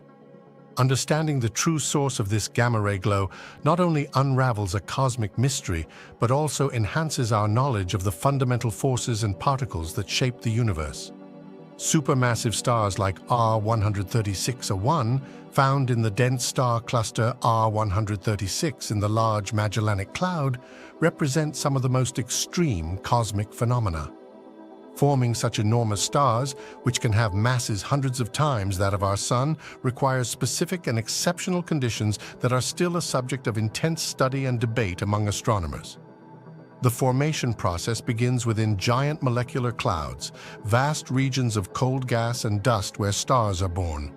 For a supermassive star to form, a particularly dense region within one of these clouds must collapse under its own gravity. The key to generating a star as massive as R13601 lies in the accumulation of an enormous amount of material from the surrounding cloud. This might happen in regions where star formation is particularly vigorous and the molecular cloud has unusually high mass and density. Once the progenitor gas cloud collapses, it forms a protostar that rapidly accretes more and more material. In environments like the R136 star cluster, neighboring stars and intense radiation can drive the accretion process, not only feeding the growing protostar, but also helping to clear away excess gas that might otherwise limit its growth. Despite these aiding factors, maintaining stability is a challenge because the massive star's intense radiation pressure can counteract gravity and hinder further growth. As these supermassive stars evolve, they burn through their nuclear fuel at an incredibly rapid rate. Their cores reach extreme temperatures and pressures, allowing for the fusion of heavier elements. However, this accelerated fusion process means that their lifespans are astonishingly brief, typically just a few million years compared to the billions of years for lower-mass stars like our Sun. Towards the end of their life cycle, supermassive stars undergo dramatic transformations, exploding as supernova or even hypernovae, releasing vast amounts of energy and enriching the interstellar medium with heavy elements. In some cases, they leave behind a dense core that collapses into a black hole. Through these cataclysmic ends, supermassive stars play a crucial role in the cosmic cycle of matter and the evolution of galaxies. Each stage of their life cycle offers invaluable insights into the extreme conditions and processes that shape the universe. High-velocity clouds are enigmatic, fast-moving clouds of gas that zip through the halo of the Milky Way at speeds reaching hundreds of kilometers per second relative to the galaxy's rotation. Their origins are varied and complex, pointing to multiple potential sources and mechanisms that contribute to their formation. One leading hypothesis suggests that some of these high-velocity clouds are remnants of the galactic fountain process. In this scenario, supernova explosions within the Milky Way's disk propel gas outward into the halo. This gas then cools, condenses, and eventually falls back toward the galactic plane. During its return journey, this recycled material can appear as high-velocity clouds, essentially rejuvenating the galaxy with newly cooled gas that contributes to future star formation. Another plausible source for high-velocity clouds is the interaction between the Milky Way and its satellite galaxies. As smaller galaxies like the Magellanic Clouds orbit and occasionally pass through the Milky Way's halo, their gravitational interactions and tidal forces can strip gas from these satellites. This stripped gas can then manifest as high-velocity clouds. Observations suggest that the Magellanic Stream, a long tail of gas trailing from the Magellanic Clouds, may significantly contribute to these high-velocity phenomena. Furthermore, some high-velocity clouds could be primordial gas left over from the formation of the Milky Way itself. These clouds might consist of relatively unprocessed material, representing the remains of the gas reservoir from the early universe that settled into the galaxy's halo. Studying these clouds can offer invaluable clues about the conditions of the early universe and the processes of galaxy formation and evolution. Regardless of their origins, high-velocity clouds play a crucial role in our understanding of galactic dynamics and the ongoing processes that shape the Milky Way.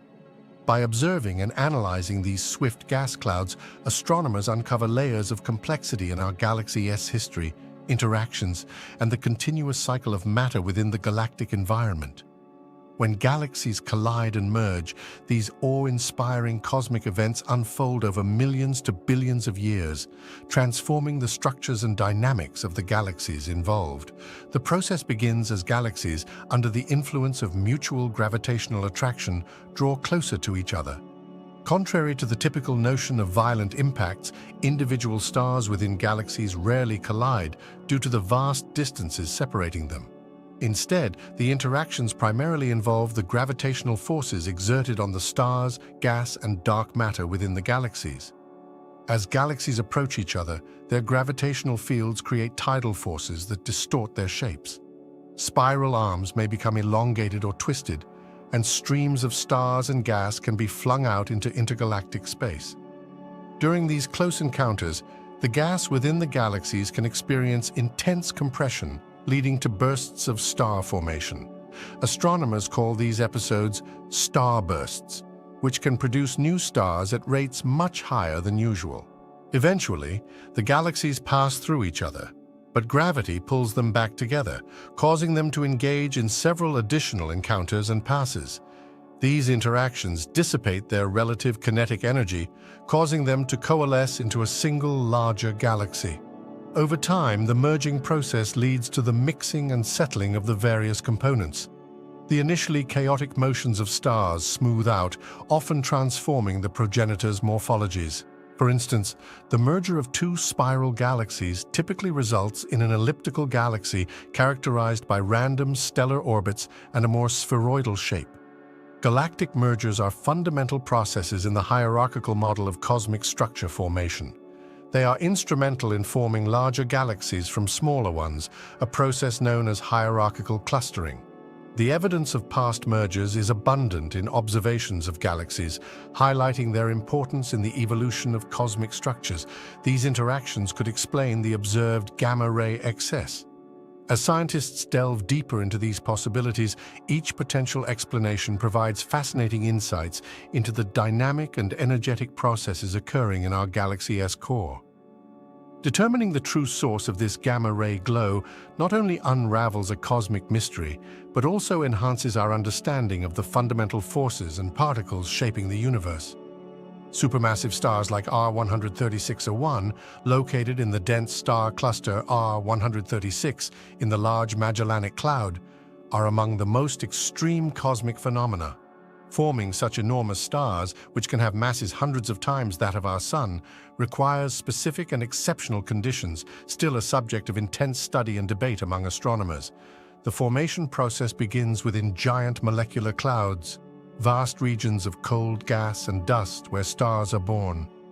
For a supermassive star to form, a particularly dense region within one of these clouds must collapse under its gravity. The key to forming a star as massive as R136a1 lies in the accumulation of an enormous amount of material from the surrounding cloud.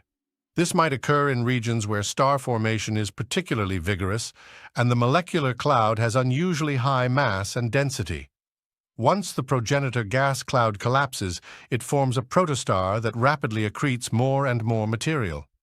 In environments like the R136 star cluster, neighboring stars and intense radiation can drive the accretion process, feeding the growing protostar and helping to clear away excess gas that might otherwise limit its growth. Despite these aiding factors, maintaining stability is challenging because the massive star's intense radiation pressure can counteract gravity and hinder further growth. As these supermassive stars evolve, they burn through their nuclear fuel at an incredibly rapid rate. Their cores reach extreme temperatures and pressures, allowing for the fusion of heavier elements.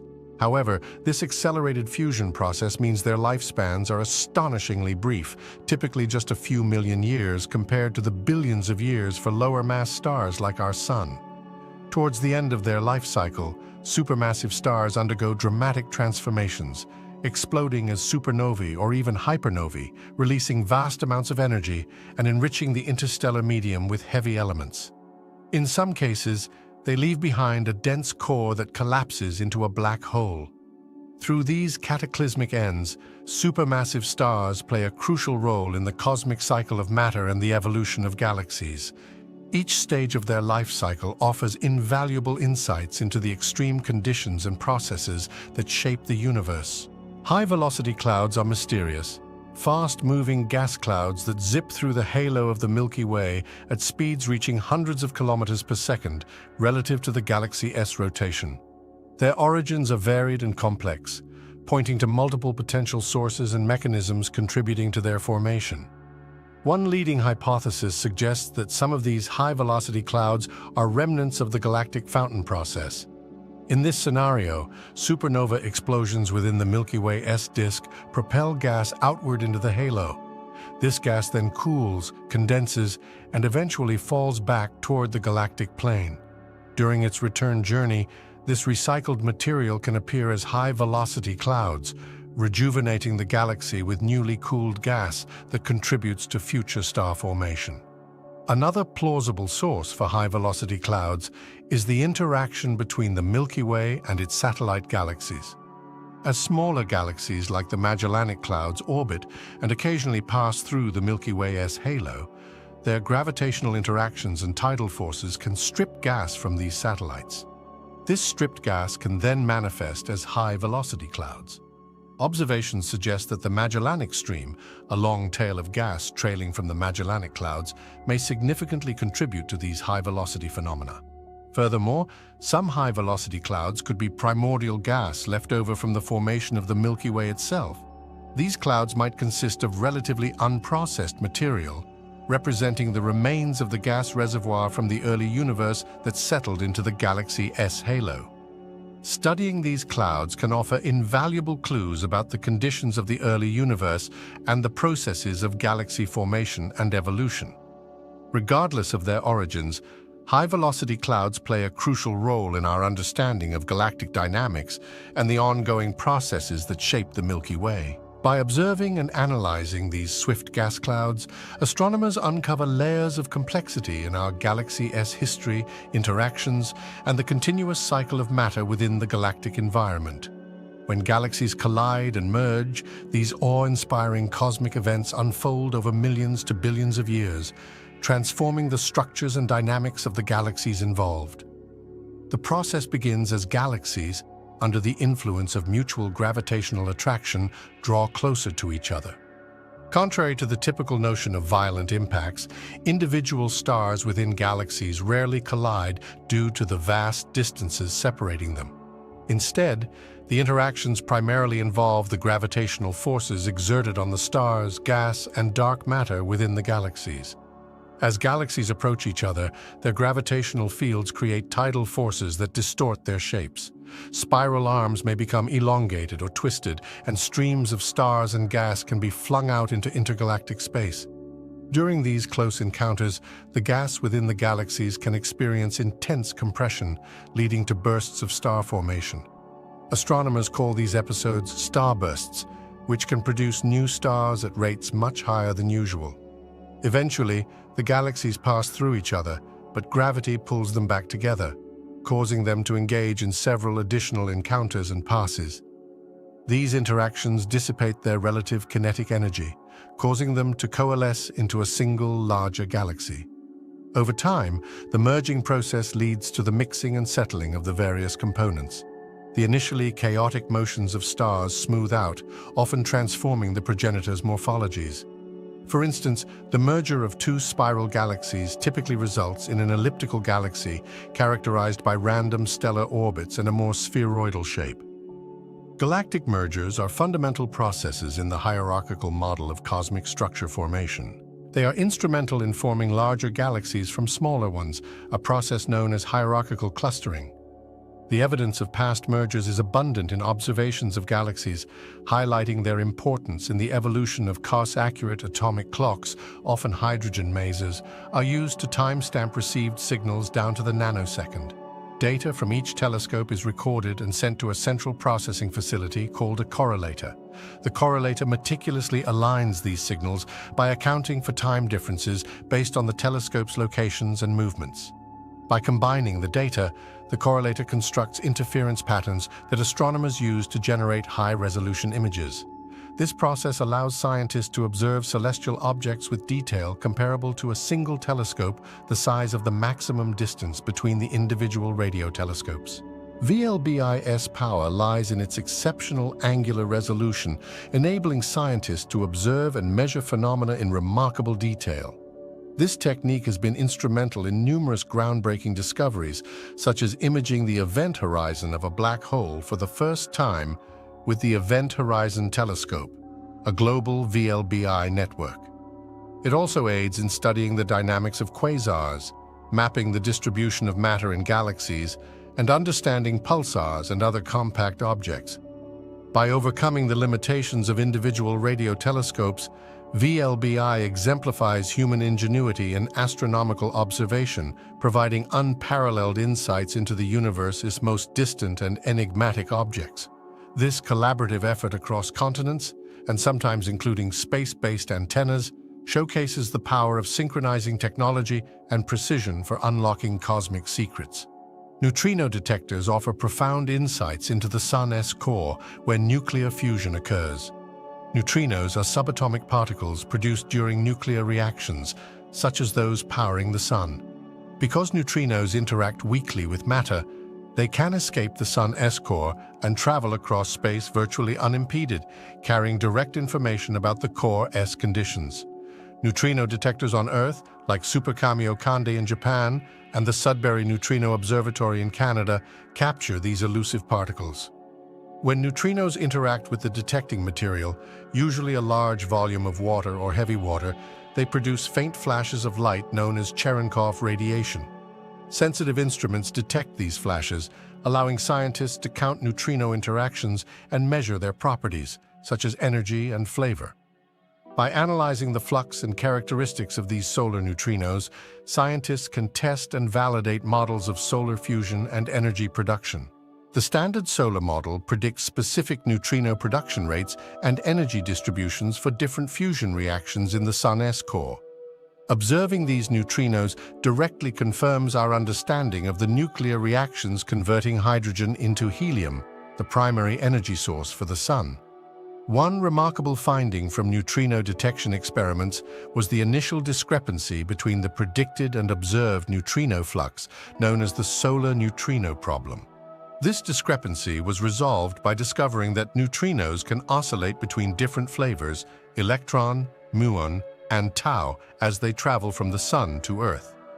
This neutrino oscillation provided crucial evidence for neutrino mass, fundamentally altering our understanding of particle physics. Thus, neutrino detectors offer an invaluable window into the Sun's otherwise inaccessible core, confirming theoretical models of stellar energy production and contributing to broader physics discoveries. Adaptive optics systems sharpen our view of the cosmos by counteracting the blurring effects of Earth's atmosphere. When light from celestial objects travels through the atmosphere, it gets distorted by shifting air currents and varying temperatures, causing stars to twinkle and images from ground-based telescopes to appear fuzzy. Adaptive optics systems achieve clarity by using tiny flexible mirrors that adjust their shape in real time. These mirrors are controlled by computers that analyze the incoming light, detecting atmospheric distortions. By rapidly tweaking the mirrors, usually many times per second, the system cancels out the atmospheric turbulence, producing a much sharper image.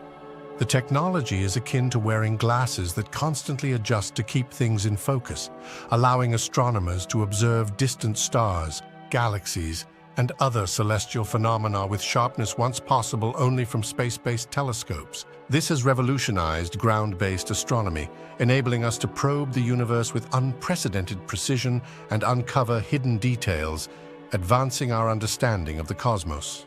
Protecting Mars from Earth's microbes during exploration involves a meticulous process known as planetary protection. This discipline ensures that terrestrial life does not contaminate the Martian environment, preserving its natural state for scientific study and preventing any potential interference with the search for indigenous life. Spacecraft destined for Mars must undergo rigorous sterilization procedures. Every component is meticulously cleaned and, when feasible, sterilized using heat, radiation, or chemical treatments. The assembly of these spacecraft occurs in ultra-clean facilities, where air filtration systems and strict cleanliness protocols minimize microbial presence. Once assembled, the spacecraft often undergo additional sterilization steps. For instance, parts of the spacecraft might be subjected to dry heat microbial reduction, a technique involving elevated temperatures designed to kill microorganisms. These measures ensure that even the most resilient microbes are significantly reduced. Additionally, scientists monitor and catalog microbial burdens on spacecraft using sensitive detection techniques to assess contaminant levels. This attention to detail ensures that as humanity reaches out to Mars, we respect and preserve its pristine, potentially habitable environments, allowing for accurate and uncontaminated scientific discoveries. Asteroid mining presents formidable technical and logistical challenges. Firstly, the sheer distance and isolation of asteroids pose significant hurdles. Reaching these celestial bodies requires spacecraft capable of enduring long-duration missions through the harsh environment of space, navigating to a moving target many millions of miles away. Once an asteroid is reached, another challenge arises: extremely low gravity.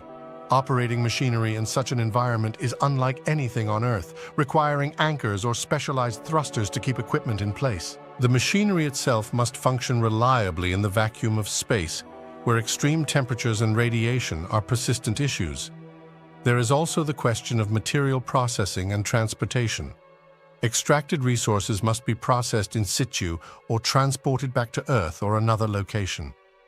Developing systems that can efficiently and safely handle this, potentially automated and without constant human oversight, is daunting. Additionally, the energy requirements for these processes are substantial, necessitating advanced power solutions such as solar arrays or nuclear power sources. Lastly, significant legal and ethical considerations need addressing. The Outer Space Treaty of 1967, to which many countries are signatories, states that celestial bodies are not subject to national appropriation.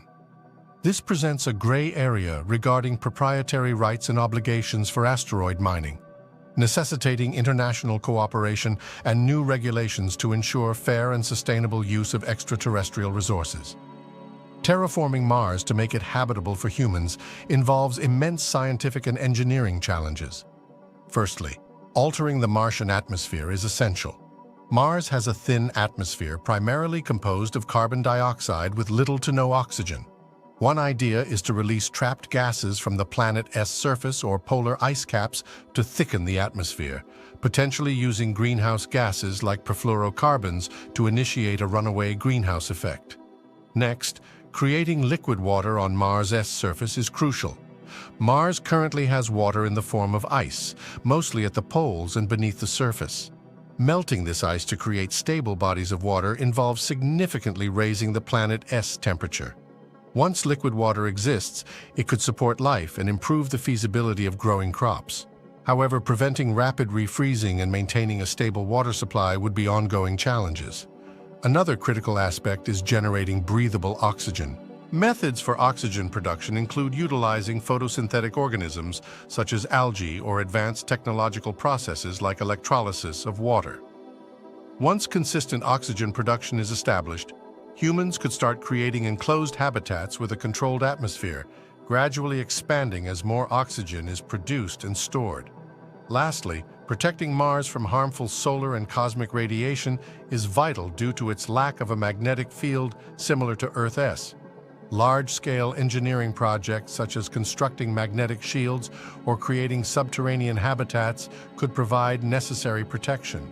While these steps present incredible scientific and logistical challenges, the potential for transforming Mars into a habitable world ignites the imagination and drives forward our exploration of possibilities in space colonization. Long-duration space travel imposes significant psychological challenges on astronauts, stemming from isolation, confinement, and prolonged separation from Earth. The relentless solitude can be daunting as astronauts operate in a small, enclosed environment with limited social interaction, leading to feelings of loneliness and strained mental health. Confinement in a spaceship or space station means limited physical space and privacy, which can heighten stress levels. The lack of natural environments and routine activities that are part of daily life on Earth can lead to cabin fever, where the monotony and restricted spaces amplify feelings of frustration and irritability. Maintaining a structured daily schedule and engaging in routine exercises are critical strategies used to mitigate these effects. Prolonged separation from family, friends, and the familiarities of Earth adds another layer of psychological difficulty.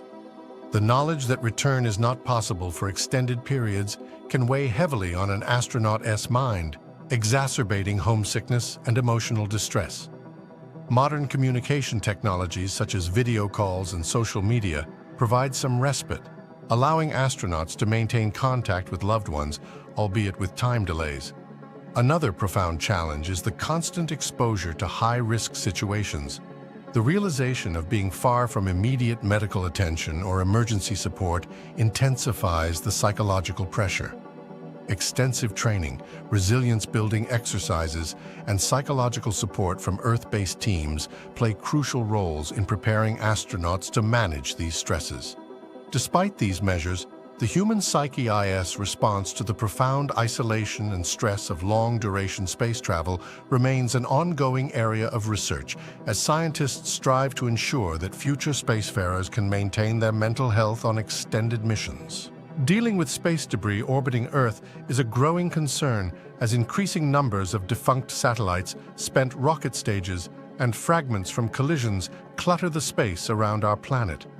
To tackle this issue, space agencies and organizations employ a combination of tracking, avoidance maneuvers, and innovative technological solutions. Space debris tracking is the first critical step. Organizations like the United States Space Surveillance Network use ground-based radar and optical telescopes to monitor and catalog over 20,000 pieces of debris larger than a softball. This data helps predict potential collisions and warns satellite operators to take necessary actions. For smaller debris, which is harder to track but equally dangerous, simulations and statistical models estimate their distribution and movement. When a potential collision is detected, satellite operators perform avoidance maneuvers, altering the satellite's trajectory by firing onboard thrusters to steer clear of debris paths. These maneuvers require fuel, limiting the satellite's operational lifespan, and must be carefully planned to avoid creating new collision risks. Innovative technological solutions are being explored to capture and remove debris. Concepts include using robotic arms, nets, harpoons, and even lasers to push debris into more manageable orbits or burn it up in Earth's atmosphere. Projects like the European Space Agency's Clear Space 1 and Japan's Aerospace Exploration Agency's Orbital Debris Removal Project are pioneering these efforts. By combining tracking, avoidance, and active removal strategies, we aim to mitigate the risk space debris poses to both current and future space missions. Quantum entanglement is a phenomenon where particles become interconnected so that the state of one particle instantly influences the state of another, regardless of the distance separating them. This defies classical intuitions about the speed of information transfer, as changes seem to happen instantaneously, even across vast cosmic distances. When two particles become entangled, their properties are interlinked. For example, if you measure the spin of one entangled particle and find it to be up, the spin of the other particle, no matter how far away, will instantaneously be down. This correlation persists regardless of the distance between the particles, creating a kind of quantum handshake across the universe. This mystery puzzled Einstein, who famously referred to it as spooky action at a distance. Researchers have conducted experiments to test entanglement over increasingly larger distances. One such experiment involved entangled photons sent through optical fibers spanning over 1,000 kilometers. Even at these distances, measurement of one photon's state immediately determined the state of its twin, confirming the presence of quantum entanglement on a grand scale. Such results suggest that quantum mechanics operates in ways that classical physics cannot fully explain, hinting at deep foundational aspects of our reality that remain mysterious. While practical applications of this phenomenon, like quantum communication and cryptography, are in development, the theoretical implications challenge our understanding of space, time, and information. Quantum entanglement across vast cosmic distances underscores the interconnected and non-local nature of the quantum realm, pointing to exciting possibilities and profound questions about the universe's underlying fabric. Quantum tunneling plays a critical role in stellar fusion, the process that powers stars, including our Sun. Fusion involves light atomic nuclei merging to form a heavier nucleus, releasing tremendous amounts of energy. In the intense conditions of a star's core, hydrogen nuclei must overcome their natural electrostatic repulsion, known as the Coulomb barrier, to come close enough for the strong nuclear force to bind them together. In classical physics, overcoming this barrier would require prohibitive amounts of kinetic energy. However, quantum mechanics offers a way through this impasse. Quantum tunneling allows particles to pass through energy barriers they seemingly should not be able to surpass based on their classical energy alone. Even when nuclei do not have enough energy to overcome the Coulomb barrier directly, quantum mechanics allows for a small probability that they can tunnel through it and fuse. This phenomenon is possible because particles at the quantum level exhibit wave-like properties. These waves have a certain probability of being found on the other side of the barrier, despite the energy deficit. In the dense, hot core of a star, where countless protons are in close proximity, quantum tunneling significantly increases the likelihood of fusion events occurring, enabling the star to sustain its nuclear reactions despite the immense energy required. Without quantum tunneling, stars would need to be much hotter to sustain fusion, in terms far beyond the conditions observed in the universe. Thus, quantum tunneling is indispensable, enabling stars to shine and generate the energy that supports life on planets like Earth. This quantum effect underpins the stability and longevity of stars, making it a fundamental element of cosmic structure and life cycles. Quantum effects profoundly influence the behavior of black holes, particularly near their event horizons. One of the most fascinating intersections between quantum mechanics and gravitational theory is Hawking radiation, a concept proposed by physicist Stephen Hawking. Hawking radiation suggests that black holes are not entirely black, but emit radiation due to quantum effects, leading to the gradual evaporation of the black hole over time. Hawking radiation arises from quantum fluctuations occurring near the event horizon. In quantum theory, empty space is not truly empty, but teeming with virtual particle-antiparticle pairs that continually form and annihilate each other. Near the event horizon, the intense gravitational field can separate these pairs. One particle falls into the black hole, while the other escapes into space as radiation. This escaping particle effectively reduces the mass and energy of the black hole, a process occurring extremely slowly for large black holes but potentially rapidly for smaller ones. Another quantum effect involves the concept of the information paradox. Classical general relativity states that information swallowed by a black hole is lost forever. However, quantum mechanics insists that information cannot be destroyed. This contradiction has led scientists to explore theories such as holography, which suggests that all the information within a black hole could be encoded on its event horizon, akin to a hologram, preserving information even as the black hole evolves. Furthermore, quantum effects could be crucial in understanding what happens inside black holes. Theoretical work on quantum gravity aims to unify general relativity and quantum mechanics, providing insights into the singularity where densities and gravitational forces infinitely increase. Many theories, such as string theory or loop quantum gravity, propose mechanisms where the quantum nature of space-time might prevent singularities from existing, significantly altering our understanding of a black hole's internal structure and behavior. Through Hawking radiation, the potential resolution of the information paradox, and the quest for quantum gravity, quantum effects challenge and deepen our understanding of black holes, indicating that these cosmic objects are far more complex and dynamic than once thought. Quantum foam, also known as space-time foam, is a concept that emerges from the intersection of quantum mechanics and general relativity.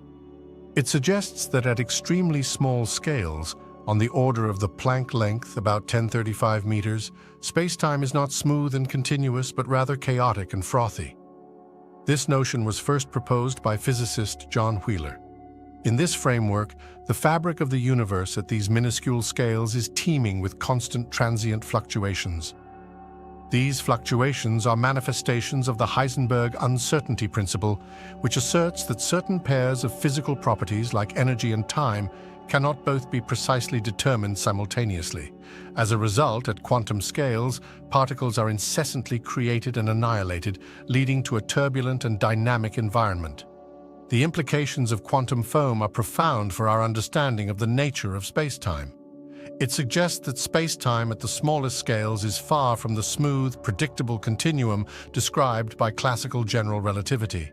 Instead, it is a seething mass of energy fluctuations where the very fabric of the universe is constantly changing.